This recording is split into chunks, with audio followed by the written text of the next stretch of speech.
The final component of the educator evaluation system that has been implemented in the Commonwealth in districts for the last 2 to 3 years.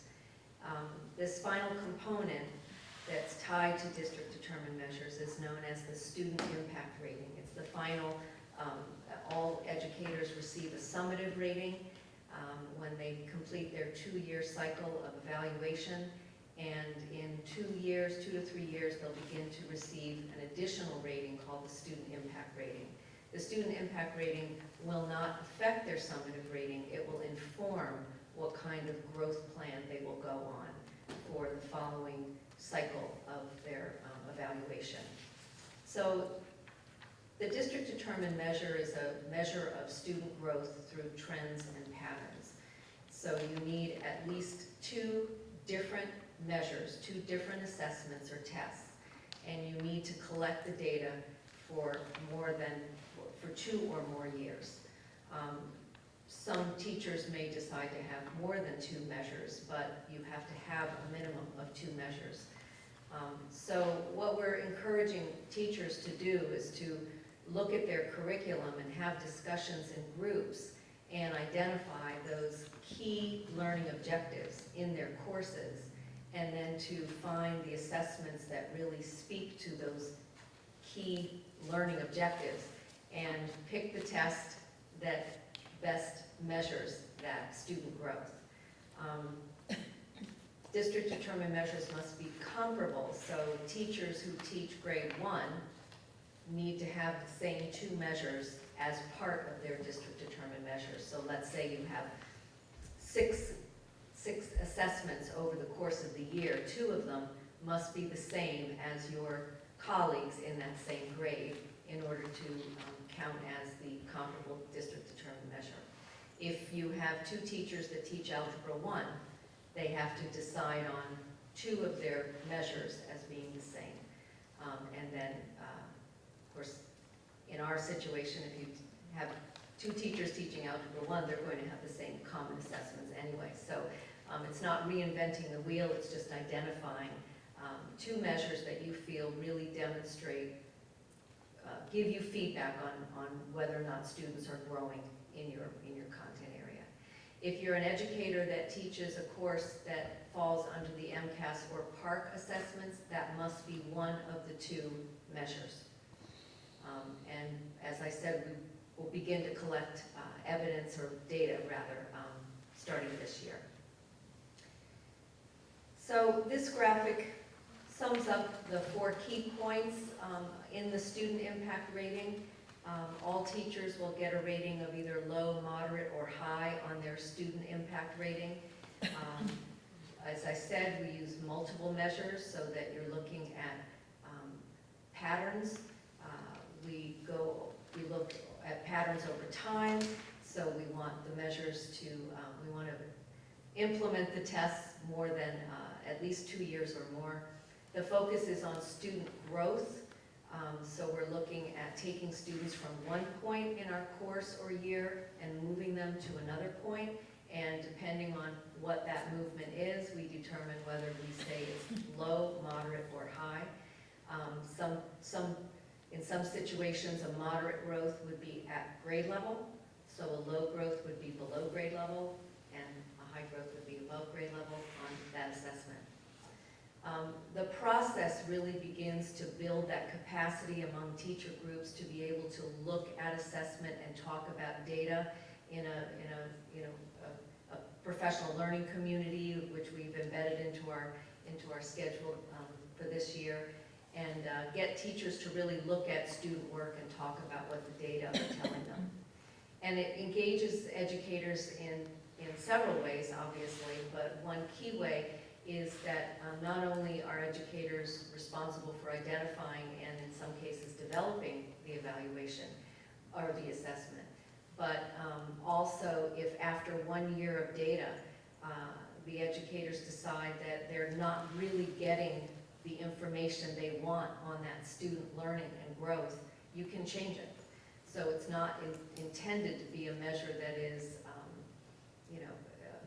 irrelevant to what you want the students to know and be able to do. It needs to inform the process. So if educators say, I'm not really getting the data that I'm looking for, you can change it, and the state allows that flexibility.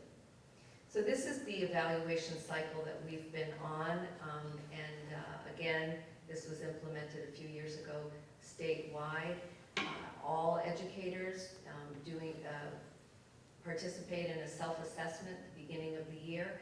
That self-assessment is developed into goal setting, and then the growth plan is developed as well. And once that goal setting and plan is approved, you implement the plan, and the plan either lasts for 1 or 2 years, depending on what cycle you're on. At the end of that 2-year cycle, you receive a summative evaluation. So this graphic shows you the marriage of those two processes. On the left-hand side is the summative performance rating. All educators receive one of those 4 performance ratings after their 2 years of evaluation. And along the bottom is the impact on student learning rating that will kick in a few years. And as you see, educators and evaluators will determine what is low, moderate, or high on that student impact learning, which is based on the district determined measure, which is based on the assessment that is chosen. So to look at this graph, or this visual, if a teacher is rated proficient in their summative performance rating and has a low impact on student learning, then that teacher will go into a 1-year directed growth plan instead of a 2-year directed growth plan. And so what that means is, the way in which you design your growth plan will be targeted on whatever data you got back that told you that your students' growth was not as high as you wanted it to be. And the little blue box that says recognition is kind of a placeholder in the state, because the state is trying to allow districts to determine whether or not they want to have some kind of either compensation or other recognition for teachers that might fall into the exemplary and high student impact rating. But that's just a placeholder there. So as I said earlier, we're trying not to reinvent the wheel. We're asking teachers to sit down with your peers, look at the assessments that you have, choose the ones that you feel really speak to the heart of the expectations of your course or your program, and then create a determination of what would be low, moderate, or high growth. And these are some examples that teachers can use. The second bullet refers to guidance counselors and school psychologists in particular. And then as you see, the student portfolios, the second to last bullet, is an example of what maybe an art or a health and PE teacher might look for in collecting student evidence in a portfolio, but certainly an English teacher could do that as well. And then there's always the choice of commercial assessments that you can choose that may be appropriate for the learning target that you're trying to determine. So in Monomoy so far, as Mr. Carpenter mentioned, we did have a presentation. The Teachers Association and leadership have a subcommittee, and that we've been getting our minds around this and trying to lower the anxiety that this appears to be among the faculty, but in essence our goal is to just say, listen, we're already doing this, let's just identify some district determined measures and see how the data pan out for now, and then we can start to make our adjustments and improve our practice. So the English teachers who teach English 9 and 10, as well as American Lit 1 and 2 and Brit Lit 1 and 2, have decided that they've done work for 3 years in their performance tasks, creative performance tasks, in their task forces. So they just decided that, hey, listen, we've already done this. These are the performance tasks that really speak to our programs, and that's what we're going to be using. The wellness teachers are looking at their transfer goals that they also worked on over the last 3 years in their task forces. So they're going to be aligning pre and post tests to measure student growth in the areas of physical skills, sportsmanship, and first aid. The kindergarten teachers are going with a more commercial approach and using an assessment that they are mandated to use, one of 2 assessments called Teaching Strategies Gold, that will measure social, emotional, and also cognitive development. And the grade 4 teachers have decided on one of their measures to be another commercial assessment called the Developmental Reading Assessment that we are implementing this year. And we had a meeting this afternoon, and 2 third grade teachers from each elementary school shared their process, and they're also using the Developmental Reading Assessment as one of their district-determined measures, and then they're going to use a math assessment as their second one. So the timeline for this is, as I said, this year we begin to collect the data. You'll see that there are 2 different timelines there because the state has their guidelines, and then our agreement between the administration and the association was to bump the timeline up just a little bit more so that we could collect 3 years of data instead of 2. And we were also given an extension on certain groups because of all of the moving pieces that we've been through over the last several years. So those educators that fall under specialized instructional support personnel as well as administrators will be collecting data beginning next year. The first student impact ratings will start to be reported to the state in the 2015-16 school year. So this is kind of the process. I apologize, I should have year 1 and year 2 above those little boxes that say measure 1 and 2. There it is. Your district determined measure is 1 and 2 for year 1, and you determine, okay, did the students show high, moderate, or low growth, and the same in year 2. And then you sit down, you analyze your evidence with your evaluator, and you determine a student impact rating. And that's what district determined measures are. Yes? So a couple questions. One are the teachers themselves are determining what their goals are for these measures. Yes. But it needs to be having, like, you had a gym teacher at the middle school level in one building, then a middle school teacher that's a gym teacher in the other building would have to do the same thing to compare, or what? Yes, it must be comparable across the district. So if you have another teacher that teaches the same thing you do, those measures have to be the same. And then I guess what I'm wondering about are when you have students that are not the norm. When you would, for the average student, having at grade level be whatever, the okay, and below grade level would be the not so okay. When you have a student that has a cognitive deficit or some social emotional behaviors that are significant, would there be any adjustment for that, modification for that? I think one of the things to emphasize is that the focus of this is on growth, not did the student pass the MCAS. It's how much growth did they show in math or English, let's say, over the course of the year. So it takes the individual student, and that student's capacity out. It's looking at their growth, their growth over time. It's not looking at how many of your students hit proficient on the MCAS, it's did your students demonstrate relative to their peers statewide or relative to their peers in the district as much growth in your class as they did in Ed's class? So you're looking at the whole class.